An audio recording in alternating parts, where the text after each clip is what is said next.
নমস্কার, আমার নাম অদ্রিজা সাউ। কবি সুকান্ত আচার্যের লেখা কবিতা পতাকার 5 রং। বলো তো দেখি পতাকার মধ্যে কয়টি রং আছে? শিক্ষক এসে শুধালেন হেসে দ্বিতীয় শ্রেণীর কাছে। একসাথে মিলে সব ছেলে বলে চিৎকার করে জোরে, 3টি বর্ণ রয়েছে রাঙানো জাতীয় পতাকা জুড়ে।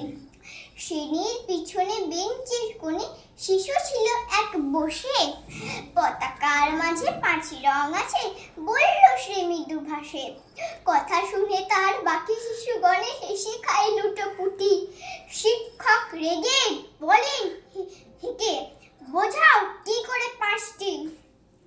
মাথা নিচু করে ভয়াত স্বরে সরল শিশুটি বলে, উপরে গেরুয়া, মাঝখানে সাদা, সবুজ আছে তার তলে, আর আছে আঁকা গোলাকার চাকা, নীল রং আছে এতে। শিক্ষক বলে এটিকে ধরলে তবুও হচ্ছে 4টি।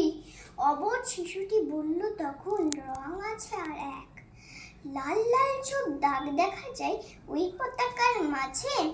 বাবাকে যখন আনলে ওরা কফিনের ঢাকা খুলে, জড়ানো রয়েছে দেহখানা তার পতাকা আর ফুলে।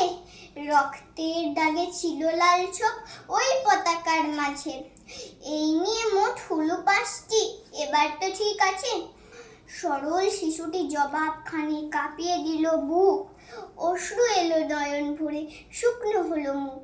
আজ যারা দেশের জন্য করছে বলিদান, স্বাধীনতার শহীদ সমস্ত তাদের অমর প্রাণ। হয়েছে স্বাধীন, পেরিয়ে গেছে 70টি বছর, দেশ বাঁচাতে যাচ্ছে যে প্রাণ, রাখছি কি তার খবর? জয় হিন্দ।